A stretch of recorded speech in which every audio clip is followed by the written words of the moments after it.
এই যে আমাদের বাসা, আমার বাবার বাসা।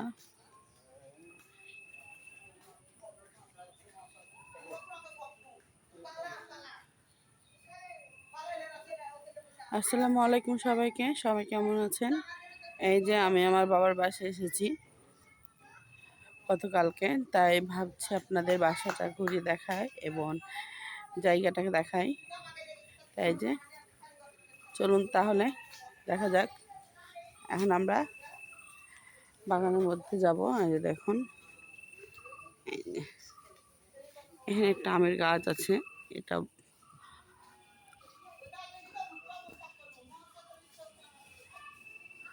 আর এই যে দেখুন, এটা হচ্ছে আমাদের বেল গাছ।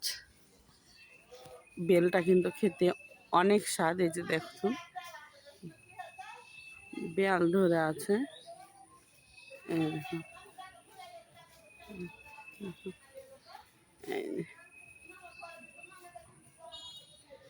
এই যে এটা চিনতে পারছেন।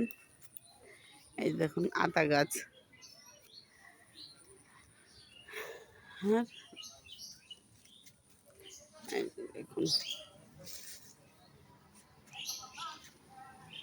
এই যে এটা ডাব গাছ।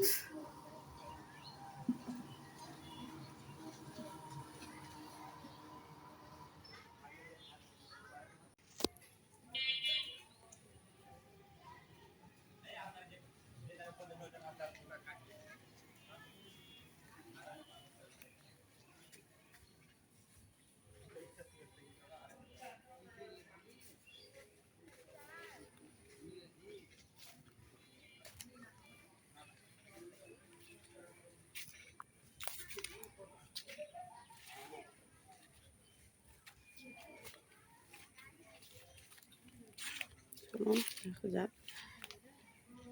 আমাদের বেড়াতে কিন্তু প্রচুর শাক হয়, এখনো হয়ে আছে অনেক শাক। এই যে দেখুন, এই শাকগুলো কেউ চিনেন? এটা কিন্তু শাক, এটা হচ্ছে জগন্নাথ শাক। এটা জয়পুরে পাওয়া যায়। আর আমরা যখন জয়পুরে ছিলাম তখন থেকে নিয়ে আসা হয়েছিল বীজ। সেই বীজ ছিটতে দিয়ে তখন থেকেই কিন্তু প্রায় হয়। আগে অনেক হতো, এখন ওই এক আর দুইটা হয়। এই তো এই যে দেখুন, অনেকগুলোই কিন্তু হয়েছে, বেশ কিছুটাই হয়েছে জগন্নাথ শাক। এই যে দেখুন, আর এখানে দেখুন কি অবস্থা।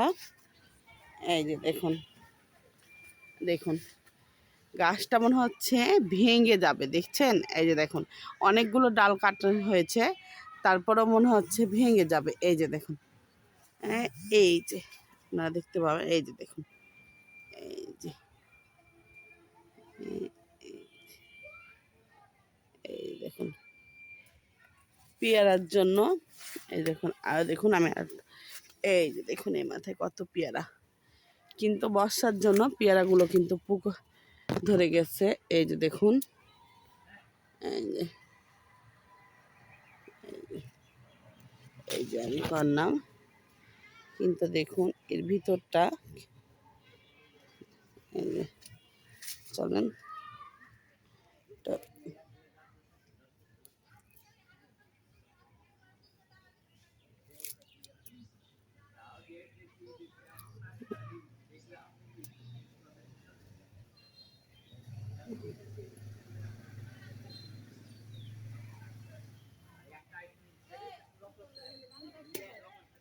দেখুন নিচে অনেক পেয়ারা পড়ে আছে।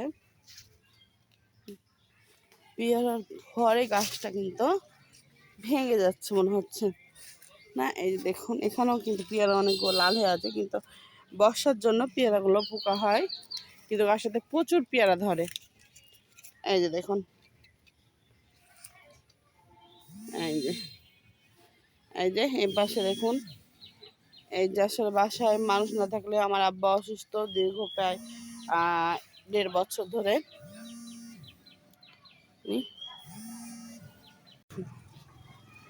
এটা আমাদের কিন্তু বাসার পিছন সাইড, আর পিছন সাইডে যে সজনা গাছ লাগানো আছে। এই যে দেখুন,